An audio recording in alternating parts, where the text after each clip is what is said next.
Bismillahirrahmanirrahim. Bismillahirrahmanirrahim. Assalamualaikum warahmatullahi wabarakatuh. Alhamdulillahilladzi hadana lihadza wa ma kunna linahtadiya laula an hadanallah. Asyhadu an la ilaha illallah wahdahu la syarikalah wa asyhadu anna Muhammadan abduhu wa rasuluhu alladzi la nabiyya wa la rasula ba'dah. Rabbi syrah li sadri wa yassir li amri wahlul 'uqdatam min lisani yafqahu qawli. Rabbi zidni ilma warzuqni fahma. Bapak Ibu jamaah yang dirahmati oleh Allah Subhanahu wa taala, semoga dalam waktu yang singkat ini saya bisa menyampaikan inti dari materi yang saya kira patut kita berikan perhatian lebih, patut kita pahami agar kedepannya kita tahu harus bersikap seperti apa. Sampai hari ini di Indonesia itu jumlah orang yang positif terkena COVID-19 itu sebanyak 514. Yang sembuh itu 29 orang. Kemudian yang meninggal sebanyak 48 orang. Beberapa hari yang lalu rasio atau tingkat kematian disebabkan virus corona di Indonesia itu menduduki peringkat pertama, mengalahkan Italia, mengalahkan Cina, dan bahkan mengalahkan Iran. Karena kita yang kena tidak terlalu banyak, tapi yang meninggal terlalu banyak.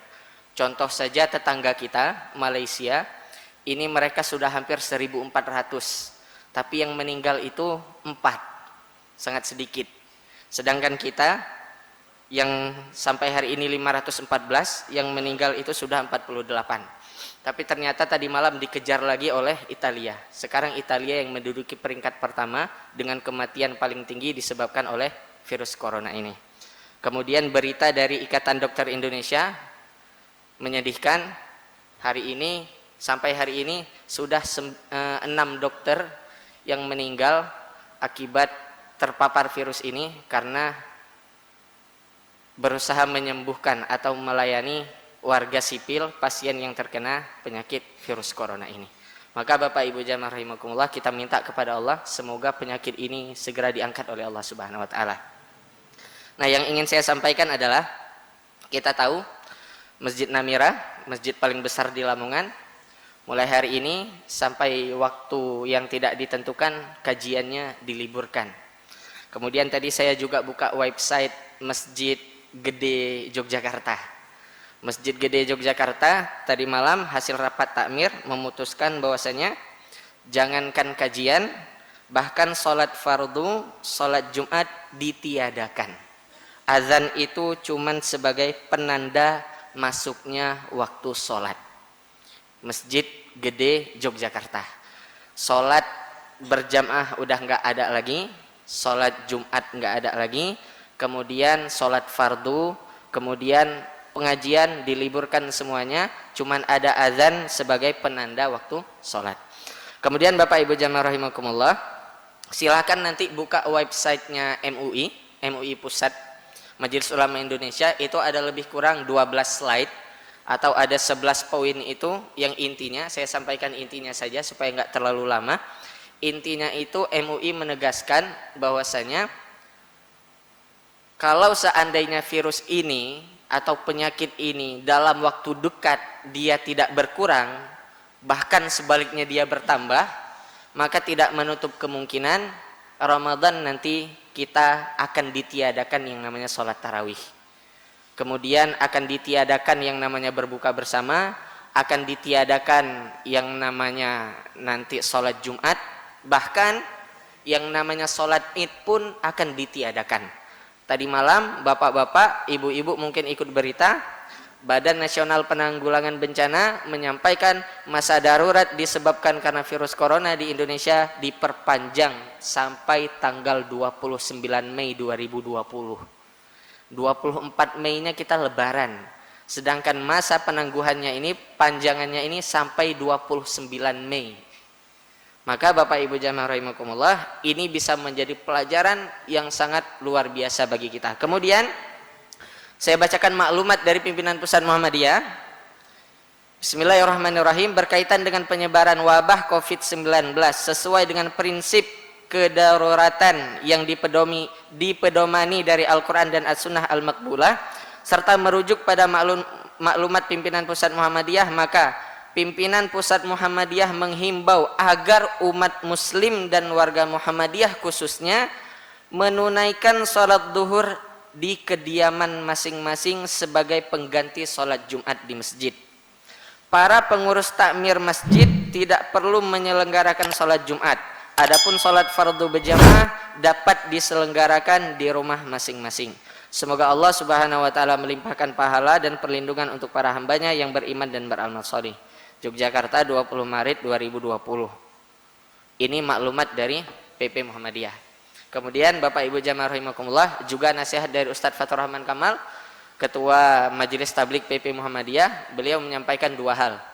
Satu, mulai sekarang coba kita mulai bersihkan paham kita tentang virus corona ini, menghilangkan paham yang namanya neo-jabariyah. Kita tahu Jabariyah itu paham yang mengatakan kita hidup di atas dunia ini menjalani takdir Allah. Kita tidak punya usaha sedikit pun, kita tidak punya kuasa sedikit pun. Mati, makan, kenyang, tidur, semua yang kita jalani itu takdir Allah. Dan kita cuman menjalani peran kita saja. Ini namanya Jabariyah.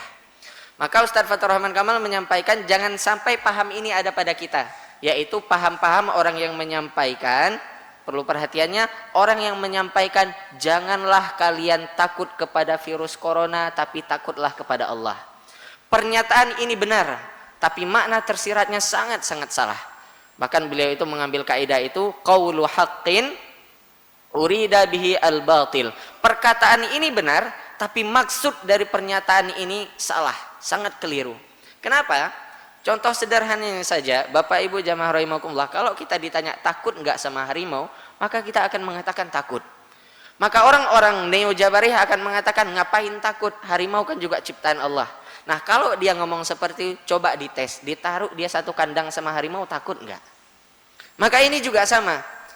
Corona ini wajib bagi kita untuk menghindarinya sebagaimana maqasidus syariah. Tujuan adanya syariat itu adalah salah satunya hifdzun nafs, menjaga kehidupan kita. Maka segala sesuatu yang mengancam kehidupan kita, itu kita bisa lari daripada dia. Sebagaimana para ulama hadis juga mengatakan, larilah kalian dari penyakit sebagaimana kalian takut daripada singa. Maka kata Ustadz Fathur Rahman Kamal, hati-hati. Ketika kita mendengar ada orang bicara jangan takut sama corona tapi takut sama Allah, ini benar. Tapi jamaah rahimakumullah, rasa takut itu sifat manusia. Rasa khawatir itu juga sifat manusia. Rasa was-was, rasa sedih, rasa tidak nyaman itu sifat manusia, dan itu tidak bisa dihilangkan begitu saja. Maka fatwa ulama yang mengatakan sholat sekarang di rumah masing-masing, kemudian sholat Jumat ditiadakan, kemudian sholat tarawih pun kalau seandainya keadaan semakin mencekam ditiadakan, jangan kita akan mengatakan wah ini mau sholat pun dilarang lah. Tidak seperti itu. Kaidah fikih mengatakan apa? Dar'ul mafasid muqaddamun ala jalmin masalih. Menolak bahaya, kemudaratan itu lebih utama daripada kita mencari yang namanya kemaslahatan. Tolak dulu keburukan, tolak dulu kemadaratan. Mohon maaf, apalagi ini maklumat ini kalau kita baca penjelasan lebih lanjutnya itu dikatakan bahwasanya ini memang diberlakukan khusus bagi daerah yang sudah berdampak sangat parah. Kalau kita sekarang kan yang paling parah itu di DKI sama di Jawa Barat. Kalau di Jawa Timur alhamdulillah setidaknya yang kita tahu baru 2 tempat yang parah itu di Surabaya sama di Malang. Nah di Lamongan malah orang santai-santai. Nah ini kita akan mengatakan ya nggak apa-apa, kita tetap sholat Jumat, kita tetap sholat wajib, kita tetap pengajian. Tapi Bapak Ibu jamaah rahimakumullah, apakah hanya karena di sini belum ada kasus kemudian kita kumpulkan semuanya, itu seakan-akan kita ngundang. Nah bukan berarti ini pengajian ini salah, tidak. Artinya kita butuh pemikiran yang lebih luas, penilaian yang lebih luas, supaya tadi itu kita menutup yang namanya kemadaratan itu, mumpung belum ada yang kena, jangan sampai ada yang kena. Makanya di beberapa masjid itu yang namanya pengajian, yang namanya sholat Jumat udah diliburkan, itu jangan heran. Anggap saja itu hal yang wajar. Kenapa? Karena menjaga kehidupan kita itu lebih diutamakan daripada sholat berjamaah. Yang penting sholatnya tetap dilaksanakan. Sholat di rumah. Kemudian sholat Jumat diganti dengan sholat zuhur. Silahkan. Sholat tarawih nanti di rumah. Sholatnya tetap dilaksanakan. Tapi berkumpul seperti ini, jangan hanya karena dalil belum ada yang kena, kita nekat. Nanti kena satu bubar semuanya. Lihat itu kemarin sedihnya kita.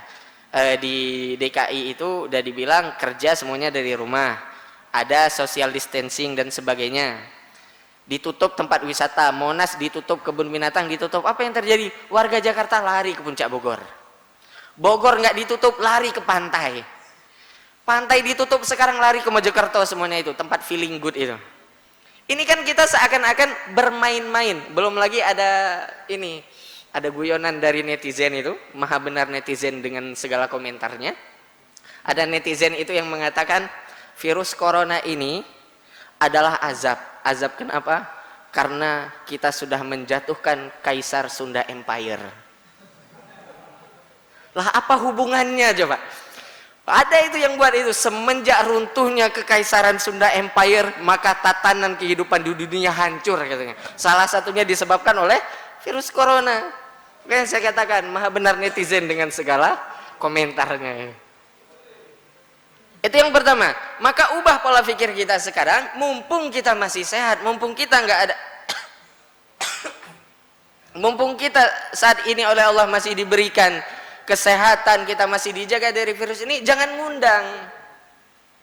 Yang kedua, nasihat dari Ustaz Fathur Rahman Kamal itu adalah kondisi saat ini kita cuma bisa berpegang kepada dua. Satu, berpegang kepada Allah dan Rasulnya melalui fatwa yang dikeluarkan oleh ulama yang kredibel, sebagaimana tadi kita sampaikan. MUI sudah mengeluarkan fatwa, terkhusus kita PP Muhammadiyah sudah mengeluarkan fatwa. Yang kedua, ikuti arahan dari ahli yang expert di bidang ini, dari tim COVID-19, dari Badan Penanggulangan Bencana, dari ahli medis. Ikuti mereka. Ketika ahli medis bilang jangan ada yang jenguk pasien sekarang, diikuti. Ini malah ada keluarga pasien yang ngamuk-ngamuk, kerjanya berantem sama satpam. Kenapa? Karena memang ini ahli medis, mereka yang ngomong. Kemudian ketika ulama juga menyampaikan harus seperti ini, harus seperti ini. Bapak Ibu jamaah rahimakumullah, mungkin pemerintah punya pikiran lain, kita husnuzon saja. Kalau kita belajar daripada hadis Nabi Shallallahu Alaihi Wasallam itu pernah terjadi pada masa Nabi, atau yang paling kita ingat itu pernah terjadi pada masa Umar bin Khattab.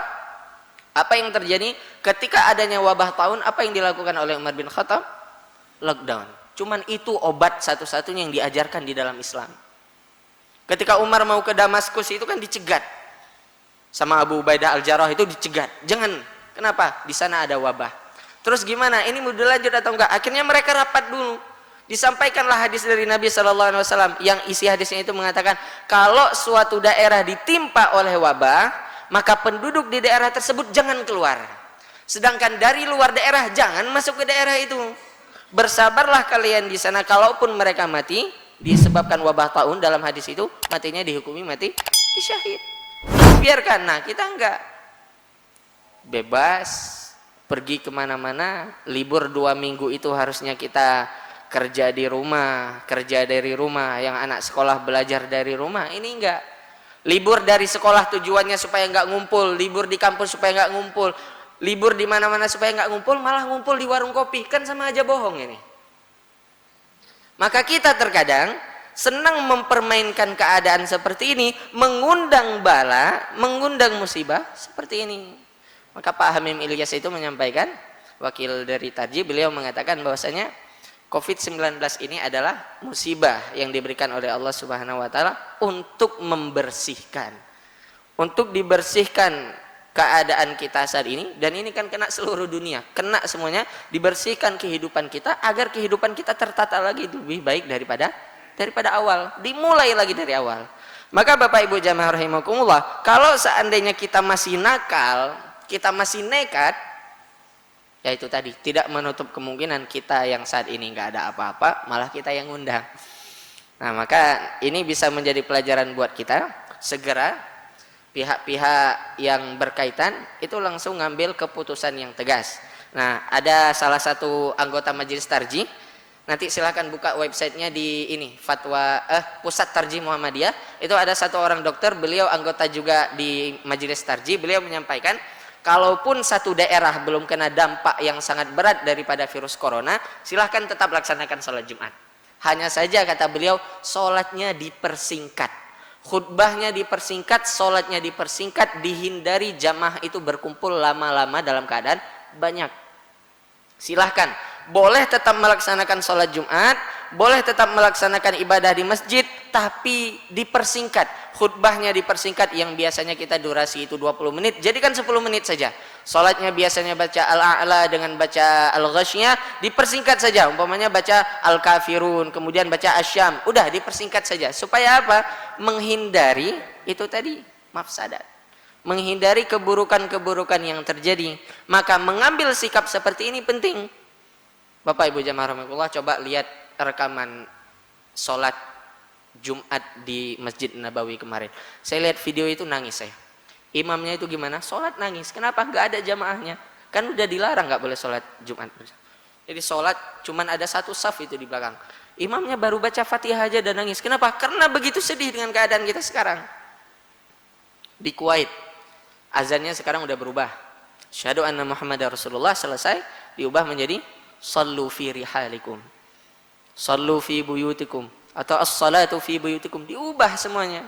Makanya saya bilang sekarang di Masjid Gede Jogja pun sama, azan itu cuma bisa menjadi penanda waktu sholat. Untuk berkumpul saja udah nggak boleh lagi. Kenapa imamnya nangis? Kenapa orang takut? Kenapa muazzinnya nangis?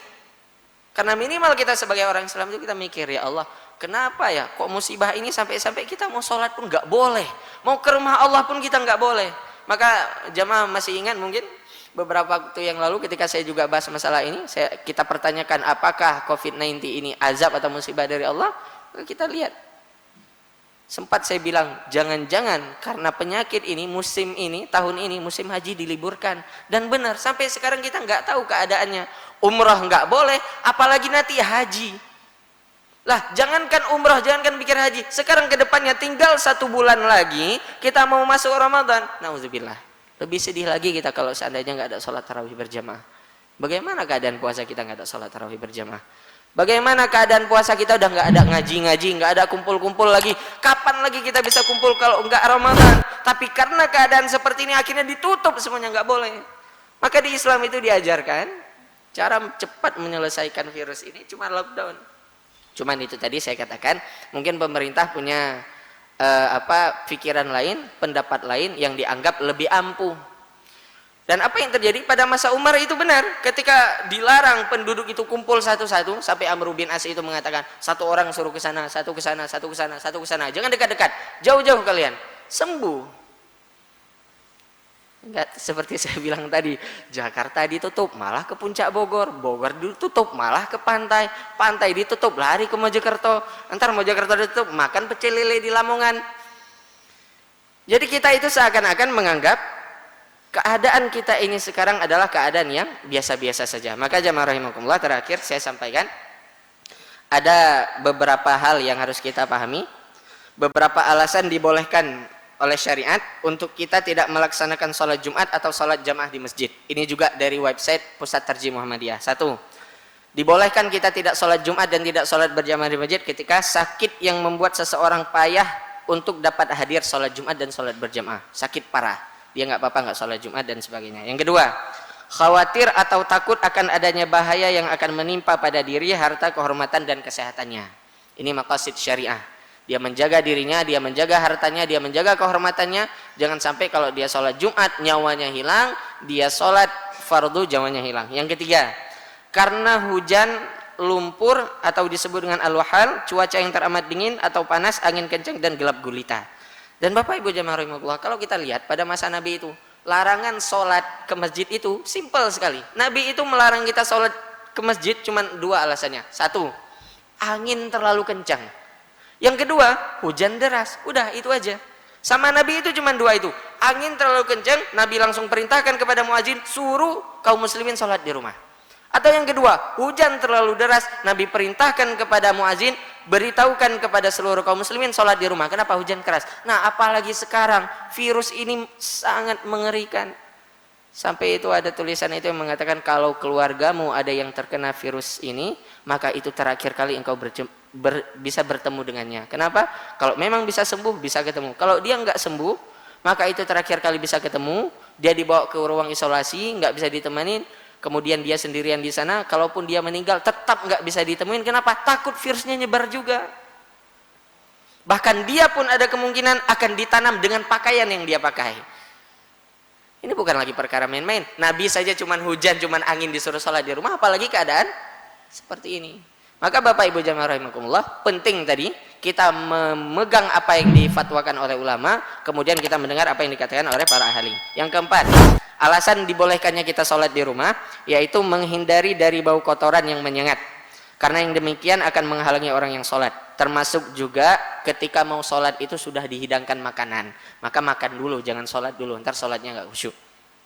Kalau masjidnya bau, entah bekas kena apa, nggak usah ke masjid, sholat di rumah saja. Yang kelima, karena makanan yang berbau tajam. Nah ini kita tahu di dalam hadisnya itu Nabi SAW melarang para sahabat yang habis makan bawang untuk ikut sholat berjamaah ke masjid. Cuman makan bawang, tapi baunya nyengat. Sama Nabi itu dimakruhkan pergi ke masjid. Kenapa? Bau. Apalagi kalau kita durian ya, makan durian terus sholat, gitu bu, itu satu masjid cium semuanya. Itu kalau di dalam fikih itu makruh dia ke masjid. Kenapa? Baunya itu bisa mengganggu orang. Walaupun mungkin warga Indonesia hampir semuanya senang durian. Tapi nanti kalau ada yang terganggu, lebih bagus dia sholat di rumah. Yang terakhir, terpenjara dalam suatu tempat. Artinya keadaan kita sekarang itu sangat memungkinkan untuk kita, mohon maaf, menutup masjid kita untuk sementara.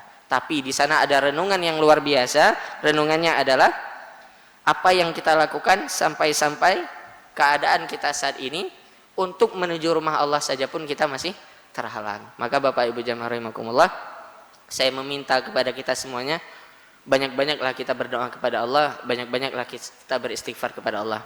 Allah mengatakan, wa ma kana mu'adzibahum wa hum yastaghfirun. Allah tidak akan memberikan azab suatu kaum kalau masih ada orang yang mau istighfar kepada Allah, masih ada orang yang mau bertaubat kepada Allah. Kalau tidak,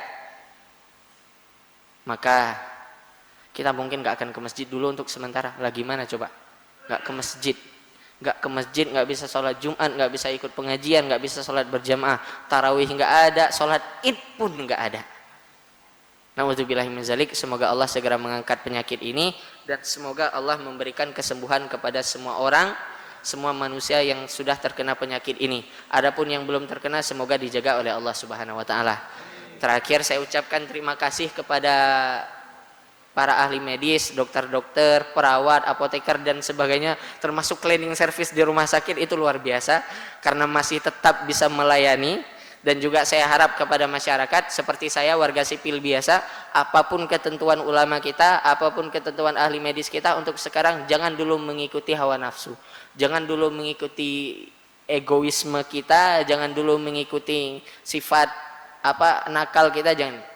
Tunduk dan patuh aja dulu. Ini juga demi kebaikan kita. Dan kalau nggak penting, ya jangan keluar rumah, jangan pergi kemana-mana. Cukup minimal nggak usah lockdown daerah, lockdown diri sendiri saja. Kalau kita nggak ada keperluan, nggak usah keluar ke rumah. Walaupun tadi dalilnya kan di Lamongan belum ada. Nah justru karena belum ada, jangan sampai diada-adakan. Allahumma rabban nas muzhibal ba'sa isfi anta syafi la syafi'a illa anta syifaan la yughadiru saqaman. Allahumma inna na'udzubika minal barasi wal jununi wal juzami wasayyi'il asqam. Billahi fi sabilil haq fastabiqul khairat. Assalamualaikum warahmatullahi wabarakatuh.